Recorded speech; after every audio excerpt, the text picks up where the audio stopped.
que é uma coisa não óbvia para alguém que, sei lá, só consome conteúdo no Twitter, estuda o Bitcoin vendo podcast, mas não trabalha a fundo na questão da custódia? Cara, acho que tem duas coisas que me chamaram muita atenção e eram pontos críticos, assim, que a empresa sempre tentava endereçar. A primeira era a quantidade de pessoas que comprava e não fazia o setup, e não usava o produto. E isso é muito doido, né? Porque eu lembro da primeira vez que eu peguei uma Ledger para fazer a configuração e eu suava, porque eu tinha um medo, né, de você assim, custódia é sobre responsabilidade, você ser responsável por uma coisa que você acabou de aprender, dá medo. E eu só fui me dar conta disso quando eu fui trabalhar lá, e aí depois eu fiz um paralelo com a minha experiência e falei assim, caraca, entendi.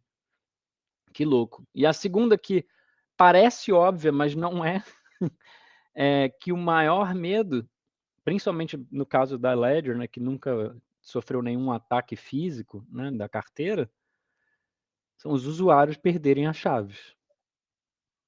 Parece óbvio, a gente fala muito, né, quando publica textos e participa de eventos e tal, mas ainda é uma dor muito grande, muito grande. Mesmo com a quantidade de conteúdos aumentando, né, sobre o tema, mais tutoriais,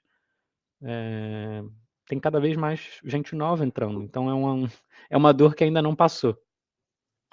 Nossa, você falou duas coisas que, assim, eu me identifiquei 100%. Assim, eu lembro quando chegou minha primeira carteira pelo correio, eu mexendo nela, eu lendo todo isso, o manual, eu vendo, sei lá, o tutorial do BTC Sessions, eu vendo o tutorial do Bitcoinheiros, eu repetindo passo a passo, quadro a quadro, assim, eu nervoso. E aí eu também lembro a primeira vez que deu errado alguma coisa e eu não entendia o suficiente, sabe? No fundo eu estava fazendo autocustódia talvez antes da hora, sabe? Eu tinha sacado do Bitcoin, eu entendia que da importância da custódia, mas, por exemplo, quando eu fiz, eu não primeiro mandei R$ 10, depois deletei sabe, o histórico da carteira, depois subi de novo as palavras para testar que estava funcionando.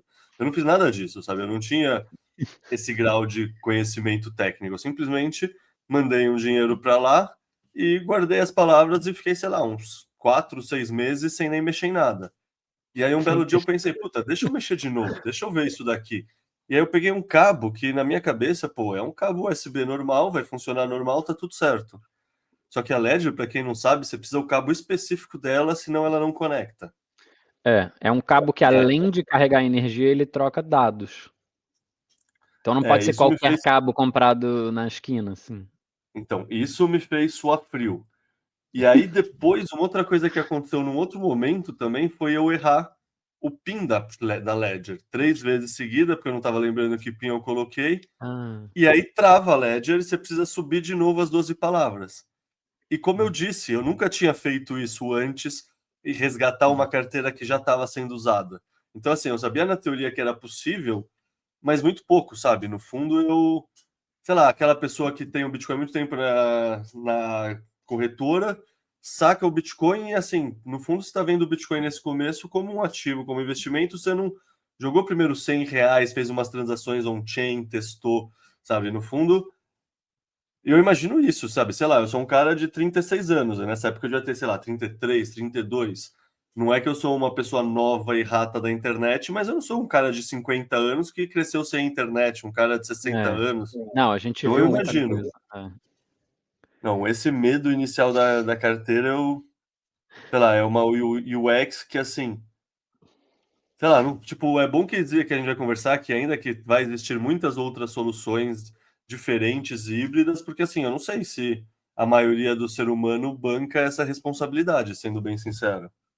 Não, acho que você tocou num ponto fundamental, né? Não à toa a gente vê que as corretoras elas monopolizam a custódia, né? Quando o assunto é onde estão as chaves, as corretoras estão ganhando, porque ou a pessoa não se sente capaz, ou uma frase que eu escuto muito, é, eu não confio em mim mesmo, ou eu sou uma pessoa muito esquecida.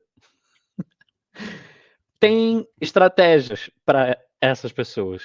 E no meu tempo livre eu ajudo pessoas, né? Amigos de amigos vão chegando E eu ajudo essas pessoas a montar um plano anti-desastrados. Ou para quem tem filho, Cara, pode chamar de um plano de herança. cara, depois a gente entra nisso, porque assim, isso para mim, pra gente falar desse plano, a gente precisa ter falado de todo o resto para o pessoal que talvez não manje do tema entender cada uma das nuances aí. Então, deixa eu começar com uma pergunta mais genérica, assim, geral. Você que presta bastante atenção nessa questão de custódia, etc., você observou esse hack mais recente, que não foi no Bitcoin, foi no Ethereum, na corretora, né, na Bybit. Uhum. Isso, você sentiu alguma coisa de, sei lá, com isso afetando a percepção pública da segurança como um todo do Bitcoin, da segurança da custódia? Porque o pessoal do Ethereum fala que eles querem uma carteira multisig. Não sei, como você mensura isso? O que você reflete sobre esse tema?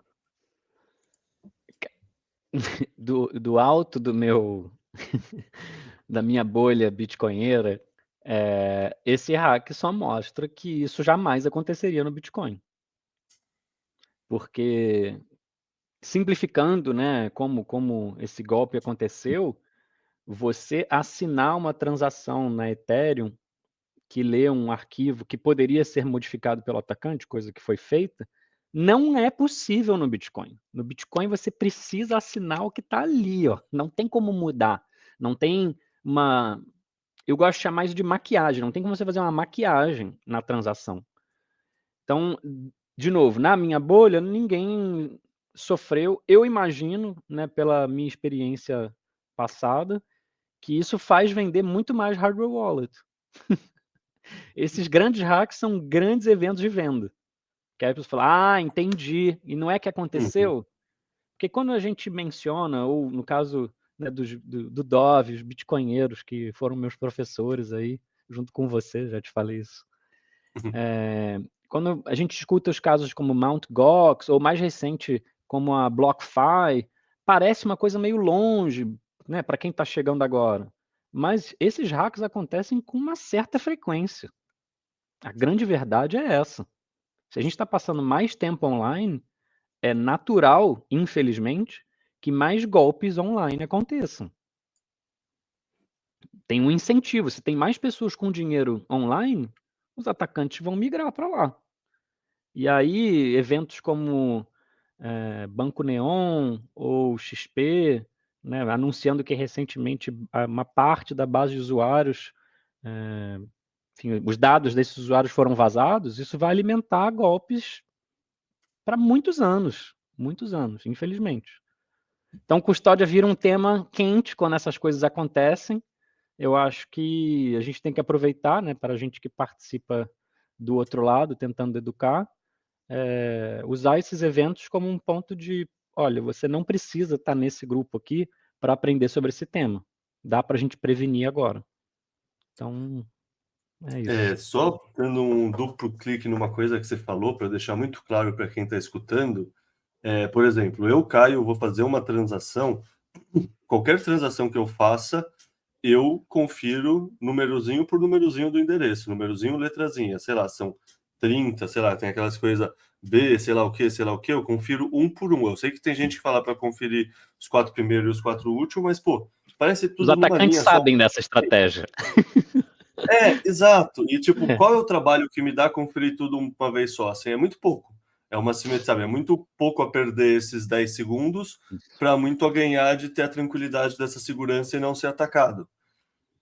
E isso não é possível fazer nessas transações de Ethereum. Isso é uma coisa que eu não sabia, porque eu nunca tive Ethereum, nunca comprei Ethereum, nunca fiz transação nenhuma de Ethereum, então eu não tinha ideia. Mas, assim, você vai assinar uma transação, você não vê toda a informação, porque nem cabe na tela da wallet, por exemplo. É uma coisa Ou que. pior, eles chamam de assinatura cega. É um hash, então não é a transação. Você não consegue conferir. E você vai simplesmente aceitar, que basicamente, em bom português, se chama assinar um cheque em branco.